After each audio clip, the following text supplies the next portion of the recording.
السلام علیکم۔ پاکستان افیئرز کی جانب سے ایک بار پھر فیصل مجید آپ کی خدمت میں حاضر ہیں۔ دوستو، الحمدللہ آج نیشنل اسمبلی سے فاٹا کو خیبر پختونخوا میں ضم کرنے کا بل اتفاق رائے سے منظور ہو گیا ہے، جو پاکستان کی سیاست اور پاکستان کی داخلی سلامتی کے لیے بہت سود مند ثابت ہوگا انشاءاللہ۔ آپ کو بتا دوں کہ 2015 سے فاٹا کو KPK میں ضم کرنے کا مطالبہ زور پکڑنا شروع ہوا تھا، تو اس وقت کے وزیر اعظم نواز شریف نے ایک کمیٹی بنا دی تھی جس نے FCR جو انگریزوں کے زمانے کا کالا قانون تھا اس میں ترامیم کر کے رواج بل کے نام پر فاٹا اصلاحات کے حوالے سے اپنی سفارشات پیش کی تھیں، لیکن نواز لیگ کے قدرتی حلیف مولانا ڈیزل یعنی فضل الرحمان اور افغانستان کو اپنا وطن کہنے والا محمود خان اچکزئی، ان دونوں کے کہنے پر نواز شریف نے ان اصلاحات کو ردی کی ٹوکری میں ڈال دیا۔ آپ کے علم میں ہے کہ مولانا فضل الرحمان اور محمود خان اچکزئی ہمیشہ سے فاٹا کے خیبر پختونخوا میں انضمام کی مخالفت کرتے آئے ہیں۔ مولانا فضل الرحمان کے بارے میں نیک گمان کرتے ہوئے جو وجہ سمجھ میں آتی ہے کہ اگر فاٹا کا KPK کے ساتھ مرجر ہو جاتا ہے تو اس سے ان کے ووٹ بینک پر اثر پڑے گا، اور محمود خان اچکزئی کی مخالفت کی وجہ بیرونی قوتوں کے ہاتھوں میں کھیل نہ ہو سکتی ہے، کیونکہ فاٹا میں جو FCR قانون نافذ تھا وہ حقیقتاً ایک کالا قانون ہی تھا جو انگریزوں نے غیور پشتونوں کو سبق سکھانے کے لیے نافذ کیا تھا۔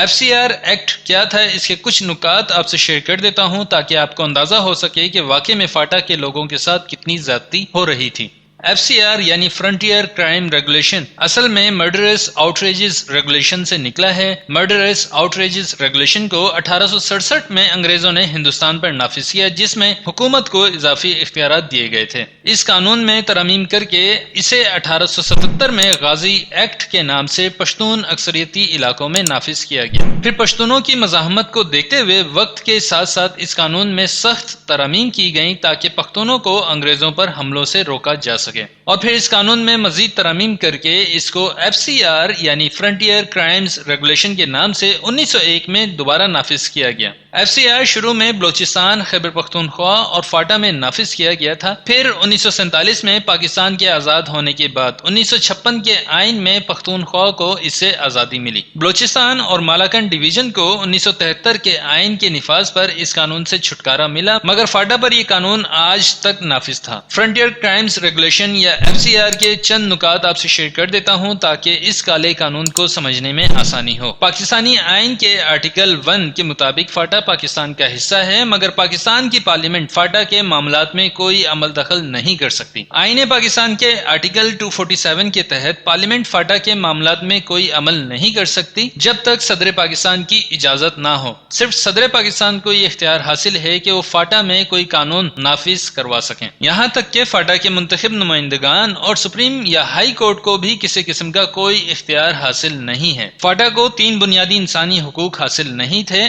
اپیل، وکیل اور دلیل۔ فاٹا کا کوئی بھی قبیلہ یا قبائل اپنے ساتھ ہونے والی زیادتی کے خلاف پاکستان کی کسی بھی عدالت سے رجوع نہیں کر سکتا تھا، اور نہ ہی پاکستان کی کوئی عدالت قبائل کے معاملات میں دخل اندازی کر سکتی تھی۔ FCR کی سب سے بدترین شرط 21 ہے، جس کے مطابق کسی ایک فرد کے انفرادی جرم کی سزا پورے گاؤں کو دی جاتی تھی۔ پولیٹیکل ایجنٹ کے پاس لامحدود اختیارات تھے اور اس کا فیصلہ تاریخ کے بادشاہوں کی طرح حرف آخر ہوا کرتا تھا، اور مظلوم فاٹا کے عوام کو عدلیہ یا کسی اور سرکاری فورم پر اپیل یا داد رسی کا حق بھی حاصل نہیں تھا۔ پولیٹیکل ایجنٹ کسی مجرم کو سزا دینے کے ساتھ ساتھ اس کے بوڑھے رشتہ داروں اور بچوں سمیت اس کے اہل خانہ کو بھی پابند سلاسل کر سکتا تھا۔ صرف یہی نہیں بلکہ مجرم کا گھر بھی مسمار کیا جا سکتا تھا۔ فرنٹیئر کرائم ریگولیشن یعنی FCR میں پہلی ترمیم 2011 میں کی گئی، اور ترامیم کے بعد پہلے بیان کی گئی کافی شکیں تبدیل یا ان میں نرمی کر دی گئی، اور فاٹا کے لوگوں کو ریلیف دینے کی کوشش کی گئی۔ 2011 میں جو ترمیم کی گئی تھی وہ یہ تھی: پہلے پولیٹیکل ایجنٹ کو اختیار حاصل تھا کہ وہ پورے قبیلے کو کسی بھی جرم میں گرفتار کر کے اسے کئی سال تک پابند سلاسل رکھ سکتا تھا، تاہم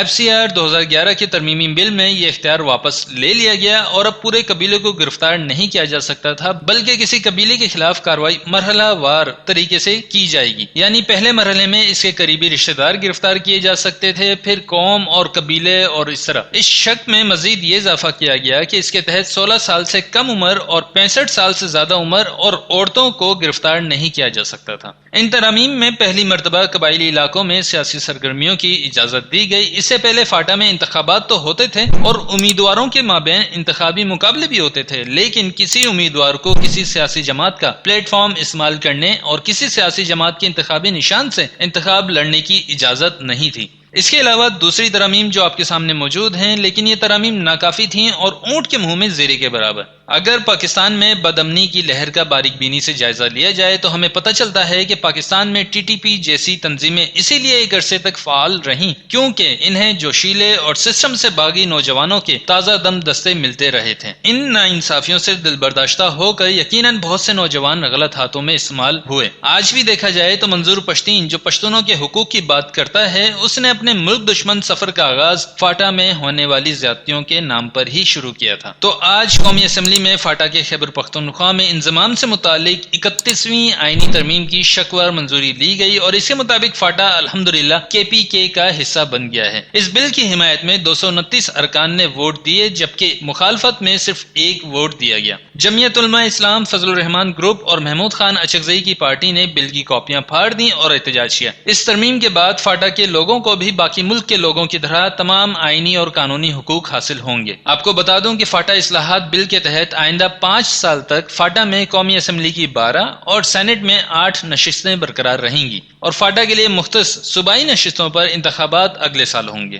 اس بل کے مطابق صوبائی حکومت کی عملداری میں آنے کے بعد یعنی فاٹا کے پی کے میں ضم ہونے کے بعد سے صدر اور گورنر کے فاٹا کے حوالے سے جو خصوصی اختیارات ہیں وہ ختم ہو جائیں گے اور ایف سی آر کا کالا قانون بھی مکمل ختم ہو جائے گا۔ این ایف سی ایوارڈ کے تحت فاٹا کو 24 ارب روپے کے ساتھ 100 ارب روپے اضافی ملیں گے اور 10 سال کے لیے 1000 ارب روپے کا خصوصی فنڈ ملے گا جو کسی اور جگہ استعمال نہیں ہو سکے گا۔ اس آئینی ترمیم کے بعد سپریم کورٹ اور پشاور ہائی کورٹ کا دائرہ کار فاٹا تک بڑھایا جائے گا، یعنی فاٹا کے رہنے والے لوگ اب اپنی اپیل اور اپنے مقدمات پشاور ہائی کورٹ اور سپریم کورٹ میں پیش کر سکیں گے، جبکہ پاٹا اور فاٹا میں 5 سال کے لیے ٹیکس استثنا دیا جائے گا، یعنی ٹیکس سے چھوٹ دی گئی ہے اگلے 5 سال تک کے لیے۔ تو دوستو آج کا دن پاکستان کی تاریخ میں بہت تاریخی ہے اور بہت اہمیت کا حامل ہے کیونکہ آج کے دن کے پی کے میں فاٹا مرج ہو گیا ہے اور فاٹا کے لوگوں کے ساتھ جو امتیازی سلوک اور جو زیادتیاں کی جا رہی تھی یا ہو رہی تھی وہ انشاءاللہ اب نہیں ہوں گی اور فاٹا کے لوگوں کو بھی پورے پاکستان کی طرح اب وہ تمام آئینی اور قانونی حقوق حاصل ہوں گے جو پاکستان کے دیگر علاقوں میں رہنے والے لوگوں کو حاصل تھے۔ ویڈیو بنانے کا مقصد یہی تھا کہ آپ لوگوں کو بتایا جائے کہ ایف سی آر قانون جس سے فاٹا کو آج آزادی ملی ہے وہ کیا تھا، وہ کالا قانون کیوں تھا اور جو آئینی ترمیم آج منظور کی گئی ہے اس سے فاٹا کے لوگوں پر کیا امپیکٹ پڑے گا۔ اور آپ کو پتا ہونا چاہیے کہ اس آئینی ترمیم سے سب سے زیادہ متاثر جو شخص ہوگا اس کا نام ہے منظور پشتین اور اس کا جو پروپیگنڈا تھا وہ اب اپنی موت آپ مر گیا ہے۔ تو اب تک کے لیے اتنا ہی تھا۔ ویڈیو پسند آئے تو لائک کریں، اپنے دوستوں کے ساتھ شیئر کریں اور کمنٹ کر کے اپنی رائے کا اظہار ضرور کریں۔ چینل سبسکرائب کرنا نہ بھولیں۔ ملتے ہیں نیکسٹ ویڈیو میں، تب تک آپ نے اپنا بہت خیال رکھنا ہے اور مجھے اپنی دعاؤں میں یاد رکھنا ہے۔ السلام علیکم، اللہ حافظ۔